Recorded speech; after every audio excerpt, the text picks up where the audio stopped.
Hello everyone, welcome to my channel. এখন তো স্নান করে চলে এসেছি আর সুন্দর করে মাথাটা মুছে নিচ্ছি। তারপরে তো চলে গেছিলাম পুজো দিতে। আর যে এখন গোপুসোনাকে ঘুম থেকে ওঠাচ্ছি।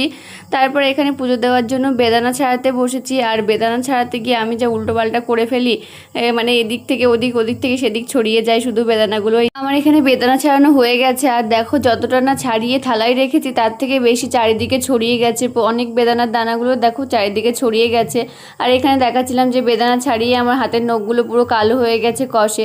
তারপর তো আমি বেরিয়ে পড়েছি কলেজে যাওয়ার জন্য। আর আজকে তো কলেজ অনেকটাই লেটে ছিল, 2টো থেকে। আর আজকে আমি অটোয় গিয়েছিলাম, ট্রেনে যাইনি। আর অটো যে এত তাড়াতাড়ি চলছিল যে এর থেকে মনে হয় কচ্ছপও আর একটু তাড়াতাড়ি চলে। আর অটোর রাস্তা তো খুবই ভালো ছিল, একটুও ঝাঁকুনি লাগছিল না। তারপরে এই যে এখানে আমাদের একটা ক্লাস শেষ হয়ে গেছে, তারপর নিজেদেরকে টেনে জোর করে নিয়ে যাচ্ছি আর একটা ক্লাস করার জন্য। আর তারপর ছুটি হয়ে গেল আমাদের কলেজ। আর যেহেতু বিকাল হয়ে গেছিলো, আসতেও ইচ্ছা করছিল না, আর তখন তো কলেজে যেতেও ইচ্ছা করছিল না। আর বাড়িতে এসে তো ভীষণ খিদে পেয়ে গেছিলো, তখন প্রায় 5টা বাজে। তখন আমি খেতে বসেছি। আজকে রান্না হয়েছিল চিংড়ি মাছ দিয়ে কচুর ফুল আর মাছের ঝোল।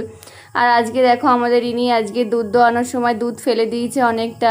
কোনোদিন এরকম করে না, এমনি খুব শান্ত ও, কিন্তু আজকে কেন জানি না কি হয়েছিল, দুধ অনেকটাই ফেলে দিয়েছে। আর আমাদের গোয়ালের সব থেকে দুষ্টু হচ্ছে ইনি, যে কিনা সবসময় লাফালাফি করতেই থাকে। তারপর তো দিশামাসিকে একটু তালের বড়া খেতে দিয়েছিলাম। আর দিশামাসি একা খাবে, তার জন্য আমিও এখানে 2টো তালের বড়া খাচ্ছিলাম। আর এরপর দেখো দিশামাসি একটা কত বড় সাইজের তাল নিয়ে এসে দেখাতে, যে দেখো মাসিমণি আমাদের গাছ থেকে কত বড় একটা তাল পড়েছে। আবার তার এক সাইডে আবার এখানে পোকা লাগানো। তো চলো আজকের মতো ভিডিওটা এই পর্যন্ত। দেখা হচ্ছে নতুন একটা ভিডিওতে। ভিডিওটা ভালো লাগলে please like, comment, share, subscribe and follow করে দিও। টাটা।